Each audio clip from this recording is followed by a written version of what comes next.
value of v here.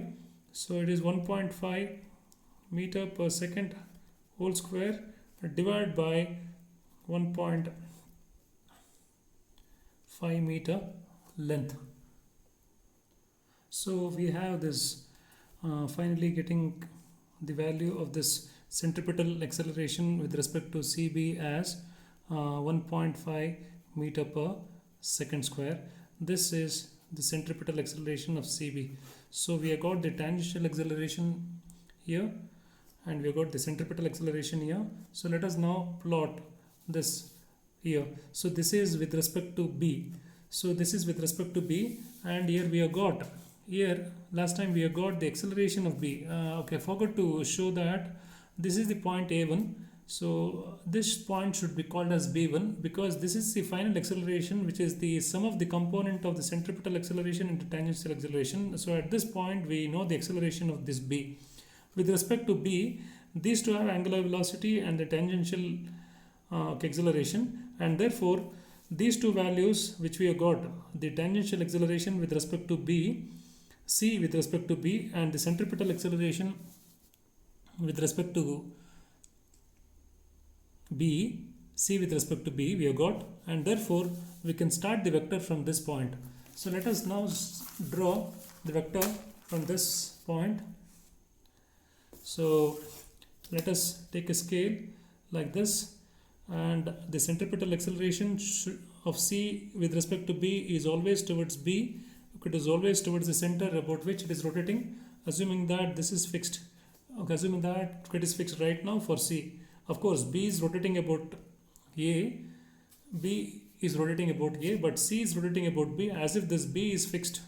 So therefore, right now whatever we have got here is with respect to B, and therefore the centripetal acceleration of C is towards the center along this direction. So the value is, the centripetal acceleration value is here 1.5 meter per second square. 1.5 meter per second square can be taken as 1.5 centimeter. It should be parallel to this. So I will move like this and draw a line which is actually 1.5. So 1.5 here like this.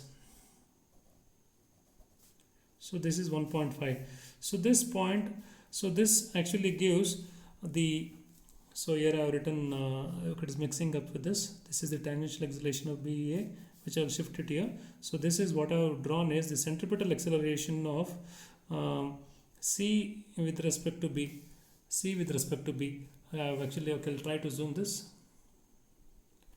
This is centripetal acceleration of C with respect to B. So this is towards this, like this. And then it should have a tangential acceleration. The tangential acceleration, since it is accelerating like this, so the tangential acceleration R alpha will be definitely in this direction, which is perpendicular to this. So from here, so the value of the tangential acceleration is 3 meter per second square. So from here we should draw a perpendicular to this, perpendicular to this. So I can use a scale here like this. I can use a scale here like this with a set square and draw a perpendicular, and you can see that the perpendicular can go upwards or bottom downwards. So suppose if the angular acceleration is in this direction, it will go upwards because the angular acceleration is in the same direction. I should draw a 3 centimeter vector in the same direction up to this point. So this will be the tangential acceleration of C with respect to B, and therefore the final acceleration of C is like this. So this vector with respect to the original will give you the actual acceleration of C with respect to A. So if you want with respect to A, you get like this. If you want the acceleration with respect to B, you get like this from here to here. So in this way you can get the acceleration of any of the points like this.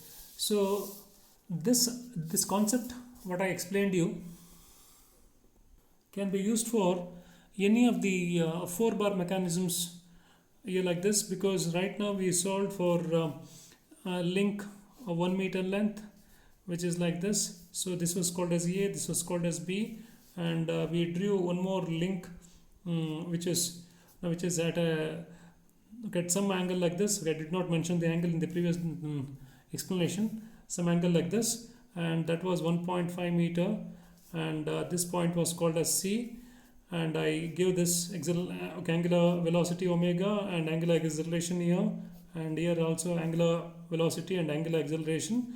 And without giving this two angular accelerations and this, what I can do is I can connect this with one more link like this. I can connect it with one more link like this. When I connect it like this, then the problem can be continued in the same way.